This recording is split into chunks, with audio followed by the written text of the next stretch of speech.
Welcome back, Stas23 here, back again with some knife therapy, and today I have for you the Sencut Bronte. The Bronte comes in at $52 in this configuration, and like typical Sencut fashion, you can get it in two types of micarta, which I'll show now, and you can get it in two types of G10, which I'll show now. And the micarta variations are $52. The G10 are $2 cheaper at $50. And let's get the specs out of the way so you have an idea of the size of this knife. You have a total length of 7.87 inches, so it's in that medium or larger size range. You have a blade length of 3.5 inches. You have a grip area of 4.2 inches. You have a pretty slender handle at 0.48 inches thick. And a close width in the pocket from the widest portion of 1.23 inches. Blade stock thickness is 0.117. And the behind the edge thickness on this particular knife is coming down to a nice thin edge at 13 to 14 thousandths at the thinnest portions, sharpened at 22 degrees per side. All right, you have a nice, compact, fairly streamlined design here. It has that Viking C-ax style blade, and it has a nice dark blasted stonewash finish on there. Sorry about that. That's from the testing, the smudging on there. Like I said, you have full flat grind, comes down to a very thin edge. So this thing was super slicey.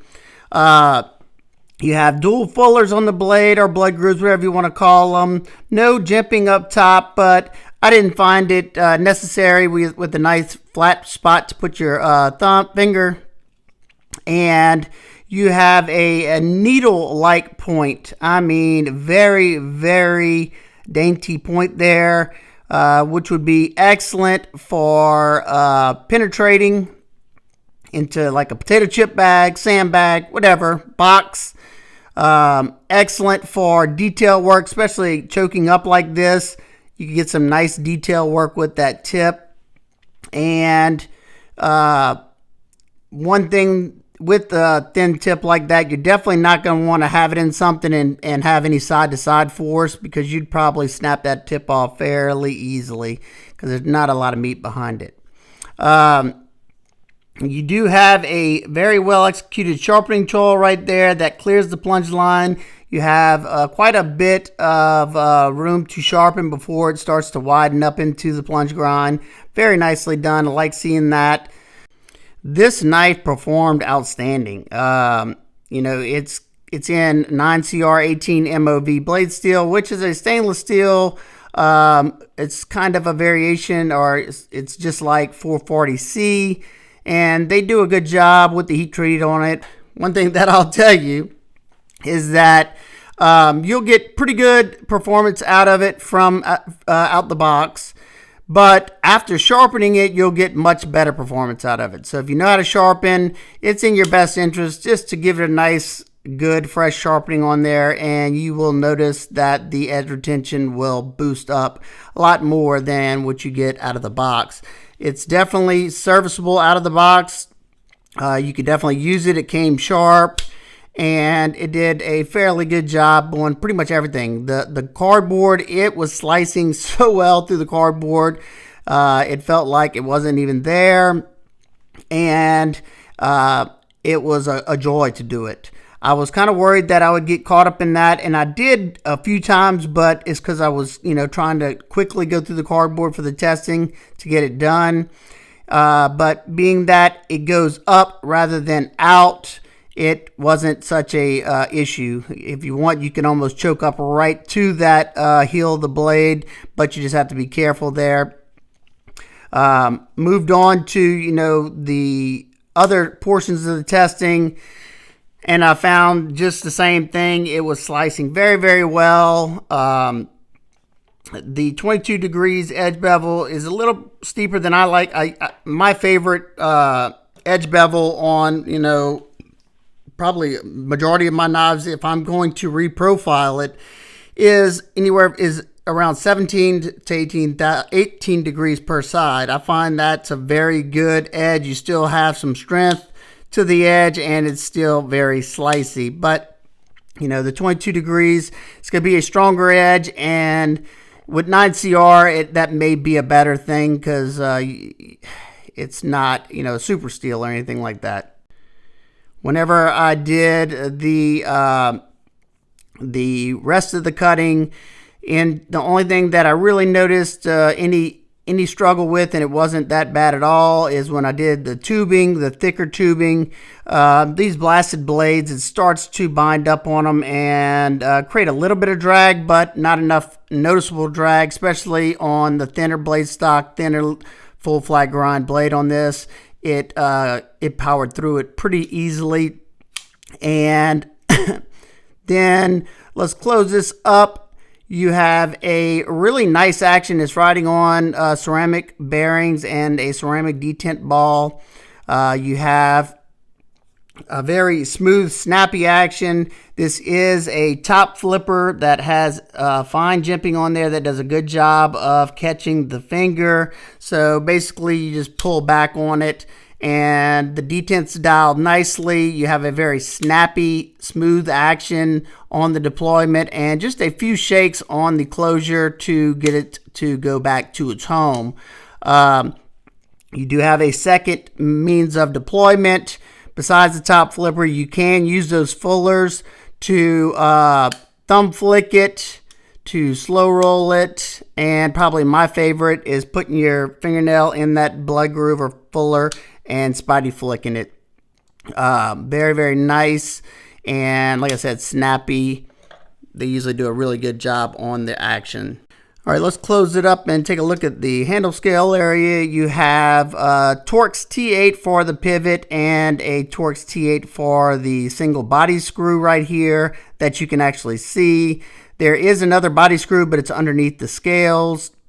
I'm not sure. I haven't taken it apart, so I'm not sure if that's a T8 as well. The only T6 that I can see on the knife are on the pocket clip screws. You do have a green micarta scales. It's not the American kind, but I'll tell you, I've started to get used to this, and I don't mind it as much. It has a really good texture, really good grippiness to it. They didn't finish it too much to where it's slick.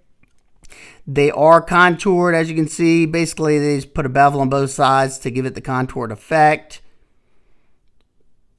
You have tip up deep carry pocket clip, just a regular bent stainless clip. Screws are countersunk, but the clip itself is not. You can swap it to the opposite side, so it's definitely going to be an easy one to use left or right handed. I can easily spidey flick it, and I'm not usually the best at that.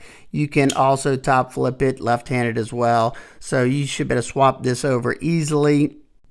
Let's take a look at it in the pocket. It goes in nicely. It has a good enough ramp in there, and you can get your hand in your pocket. If you like to carry other things in your pocket, you will not have an issue there whatsoever. It goes in nice and holds it nicely. It's snug up against the side of the pocket. Very nicely done there. Because of the contoured scales and the neutral handle grip, you have that broomstick style handle. The ergos were fairly good in every grip. You know, you can pretty much swap it around, and you're not going to have any noticeable hot spots. At least I didn't in my medium-sized hands. I found it rather comfortable. Now, with these thinner overall scales and the broomstick style handle, one thing that I did notice is when I was doing the wood carving, I kind of figured it would be like this. Being that it's thinner, I was gripping it a lot harder, and it was starting to fatigue my forearms rather quickly. So prolonged cutting, that could be an issue, just depending on how you hold the knife. All right, let's close it up and take a look at, you have these blasted stainless steel liners that are finished nicely. They come up flush with the scales. You have two hourglass standoffs in the back here, and you can see you have these two posts right there for your hidden lanyard area right there. I guess you just tie it around there, and that keeps it from spinning, I'm guessing. You have flow-through construction, and you have heavy skeletonization in there. As you can see, very heavily skeletonized, keeping that weight down a good bit, especially with the thinner overall package of the knife. Let's check out the weight on it. First in grams, you have 83.7 grams and 2.95 ounces. So excellent job there on the weight. All right, let's take a look at the lockup. It is sitting at around, I'd say around 40 to 50%. Rock solid. There's no play up or down, and there's no play side to side, but I can flex the scales side to side, which I don't really find to be an issue. If that's something that does aggravate you, that's something to note. You can flex it just because you have that thinner scales and you have that internal stop pin right there. So those scales are, gonna flex. Access to the lock bar, it does sit up a little bit higher than the show side scale, but I would love to see more access. Using my thumb, it's doable. It's just not as easy as I would like or as comfortable as I like. So once again, I use this part of my finger and just slide it over that way. I have found that disengaging that lock left-handed is a lot easier. I can get more of a grip on it. They do have these little notches there, but it's, as you can see, I don't know if you can see that or not, it is rounded over right there, so it is a little bit slick. There you go. Maybe that's why it's, a little bit harder to get my thumb in there.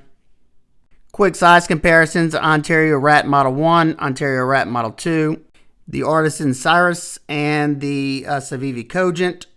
Excellent size comparisons on the Cogent. All right, let's go back over some of those nitpicks and complaints I had. First, the lock bar access. Definitely wish I had a little bit more access, made it a little bit easier, but it is doable. It's not a deal breaker for me. Also, something I've harped on many times, I wish they would inset the clip into the scales, only because certain materials could hit that lip of that clip, and they did a good job of countersinking those screws. So not always a problem, but depending on the type of clothing pants I'm wearing, it could be a problem. Also, even though I'm okay with this micarta, I would much rather see some American style micarta like this Flytanium Lotus scale on the PM2. This is OD green micarta. I like how it has the different shades and the texture. The colors of these are just like, it's almost like it's getting dyed or something. But it's not the end of the world. Then I'm starting to not mind it as much.